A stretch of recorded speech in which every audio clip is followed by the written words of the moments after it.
amazing weekend in Washington, D.C. Hundreds of thousands of people on the Mall. The critics try to diminish the event. The crowd estimates have been strikingly low for that.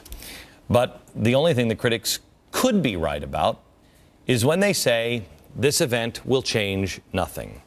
They could be right. It's really up to you. If you don't take the momentum carried from Saturday and go forward, nothing will change. That was the core of the message this weekend. It is up to you as an individual. You change the world. We honored 3 people with merit badges in 3 different categories, yet no one seemed to notice. Faith, hope, and charity.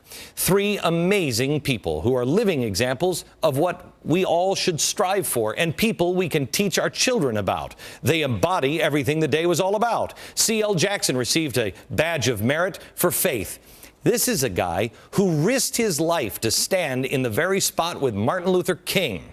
Later in life, he took a stand against many in his own political party and faith and lost almost all of his congregation. Albert Pujols, he received the merit badge for hope. Now here's a guy, despite all of his fame and fortune, puts God before everything else. This man hasn't changed with all of his success. He devotes his life to honoring God. He honors his wife. He honors his job. It shows with his tireless charity efforts and commitment to family. The merit badge for charity went to the most charitable person I know, John Huntsman Sr. John wasn't able to be there for the event because he was honoring family. His granddaughter was getting married. Receiving on his behalf was an amazing woman in her own right, a breast cancer survivor who wouldn't be alive today if it wasn't for the Huntsman Cancer Institute. Now, I'll tell you that one of the people on the stage that Saturday had organized a prayer breakfast for Obama during the election. She was an Obama organizer. Gee, isn't that interesting? Because it's almost like we said, faith, hope, and charity eclipses politics. It's about honor. Sarah Palin gave a moving speech that only a mother of a soldier could. She told stories of 3 amazing servicemen who joined us. Marcus Luttrell, the lone survivor. Eddie Wright, who lost both of his hands in battle and went back to work. And Tim Kirk, who's a prisoner at the Hanoi Hilton. You heard from Martin Luther King Jr.'s niece, Alveda King. She risked everything to be there. She has the gift of communicating in her blood. She eloquently expressed her profound desire for Americans to turn back to God. You also heard from another amazing man that America should know about, this guy, Dave Reaver. He's a man whose face was scarred beyond recognition during battle. He had a phosphorus grenade go off right here in his hand in Vietnam. Those burn at 5,000 degrees. Half the temperature of the sun. He thought his life was over. He told me backstage that he had screamed one day and put his face in the pillow to scream. He didn't want anybody to hear him scream, but when he lifted his face out of the pillow, he couldn't help himself. Everyone heard him scream because his face remained in the pillow. He thought his wife was going to leave him. He was alone, and he thought his life was over.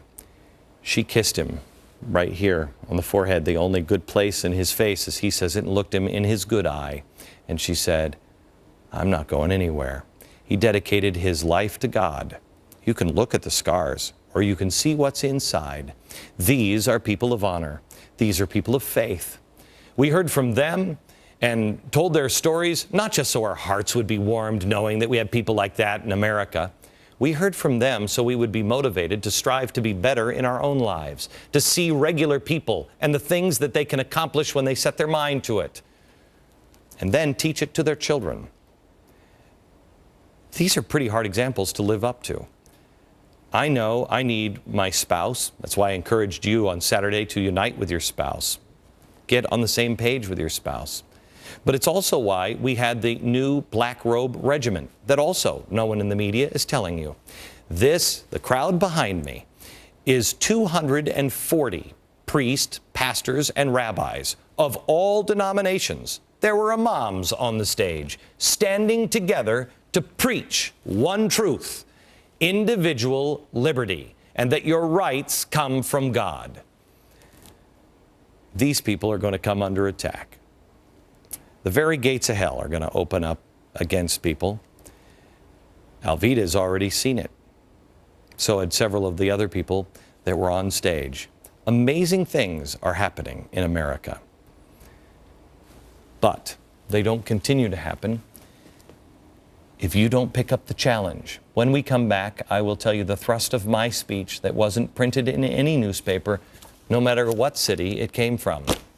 It's the 40-day and 40-night challenge. It's an amendment to what I told you on this program about a month ago. That's next.